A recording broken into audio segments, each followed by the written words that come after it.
सास नंबरी बहू 10 नंबरी। पूरे घर में मालती देवी का हुक्म चलता था।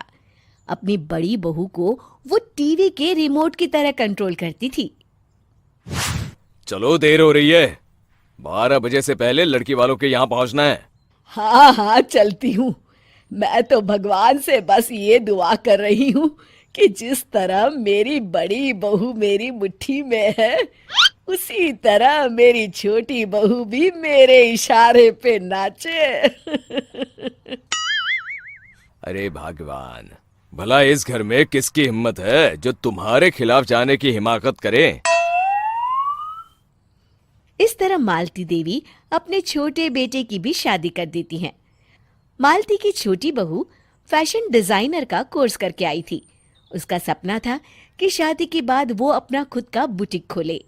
एक दिन, क्या बात है छोटी, तू तो एक से बढ़कर एक डिजाइन बना लेती है। इसमें कौन सी बड़ी बात है दीदी? आप चाहे तो मैं आपको भी सिखा सकती हूँ। हाँ, फिर हम दोनों मिलकर एक बुटीक खोल लेंगे। लेकिन दीदी, उसके लिए तो बहुत पैसे लगेंगे। हाँ तो क्या हुआ, पैसे माँ जी से ले लेंगे। हाँ हाँ, मेरे पास तो पैसों का पेड़ है ना, तोड़ के तुम दोनों को दे दूंगी। मेरी एक बात अच्छी तरह समझ लो, मैं तुम दोनों को एक ढेला भी नहीं देने वाली।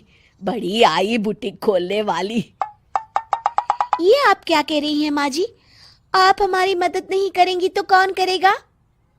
अरे अगर बुटीक खोलने का इतना ही शौक है तो अपने माँ बाप से पैसे क्यों नहीं मांग लेती? मेरे पैसों पर क्यों आंख गड़ाए बैठी हो तुम दोनों? इस तरह अपने इरादे स्पष्ट करके मालती देवी वहां से चली जाती है। अरे ये क्या दीदी, माँ जी तो साफ मुकर गई। अब हम क्या करेंगे? तू चिंता मत कर, बुटीक तो खुल के ही रहेगा। कहते हैं कि घी जब सीधी उंगली से नहीं निकलता तो उसे उंगली टेढ़ी करके निकालना चाहिए। माँ जी अपने आप को समझती क्या है? पूरी सोसाइटी जानती है कि माँ जी ने अपनी सास को घर से निकालकर उनकी दौलत पर कब्जा कर लिया है। हाँ दीदी, अब तो जैसे को तैसा करना पड़ेगा। फिर दोनों बहुएं मिलकर एक साजिश रचती हैं। एक दिन, अरे नालायक, जरा ठीक तरह से पैर दबा, बिल्कुल मजा नहीं आ रहा। खाने पीने में तो कोई कसर नहीं छोड़ती। तभी वहां बड़ी बहू हाथ में एक फॉर्म लेकर आती है। माँ जी, आपके लिए एक खुशखबरी है। सरकार सभी बुजुर्गों को हर महीने 10,000 रुपये पेंशन देने वाली है। अरे ये क्या कह रही है तू? क्या सच में मुझे हर महीने घर बैठे 10,000 रुपये मिलेंगे? हाँ माँ जी, दीदी सच कह रही है। कल टीवी न्यूज में इस बारे में बता रहे थे। बस आप ये फॉर्म पढ़ के इसे भर दीजिए और अपने दस्तखत कर दीजिए। मैं इन्हें ले जाकर जमा करवा देती हूँ। अरे नालायक, बड़ी कामचोर है तू। इस बुढ़ापे में कहाँ तुम मुझसे फार्म भरवा रही है? खुद ही भर ले, मैं दस्तखत कर देती हूँ। ठीक है माँ जी।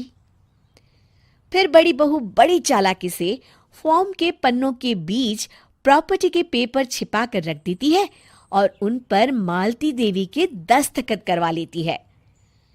कुछ दिनों के बाद मालती देवी अपने पति के साथ 2 दिनों के लिए अपने एक रिश्तेदार के यहाँ जाती है। दूसरी तरफ दोनों बहुएं पूरे घर पर अपना कब्जा कर लेती हैं। मालती देवी जब अपने रिश्तेदार के यहाँ से लौटती हैं, तब अपने कमरे में ताला लगा देख आग बबूला हो जाती है।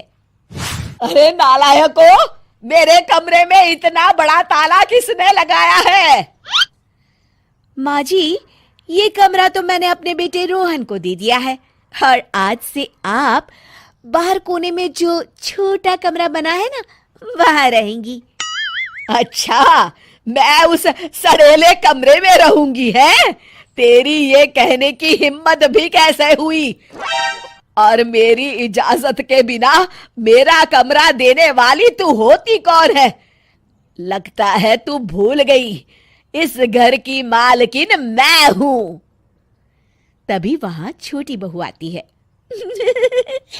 अरे माँ जी, आप इस घर की मालकिन नहीं है। अब इस घर की नई मालकिन हम दोनों बहुएं हैं। ये देखिए, इन प्रॉपर्टी के पेपर पर आप ही के दस्तखत है। अरे भाग्यवान, ये तुमने क्या कर दिया? दस्तखत करने से पहले एक बार ठीक से पढ़ तो लेती। अरे लेकिन मेरी बहुएं मेरे साथ ऐसा कैसे कर सकती है? अरे तो इसमें कौन सी अचरज की बात है? तुमने भी तो अपनी सास को घर से बाहर निकाल दिया था। टूटा फूटा ही सही, शुक्र करो कि इन दोनों ने कम से कम हमें रहने के लिए कमरा तो दिया। तुमने तो अपनी सास को वो भी नहीं दिया था। आज समझ में आया, जैसी करनी वैसी भरनी। चलो, अपना सामान उठाओ और चलते हैं।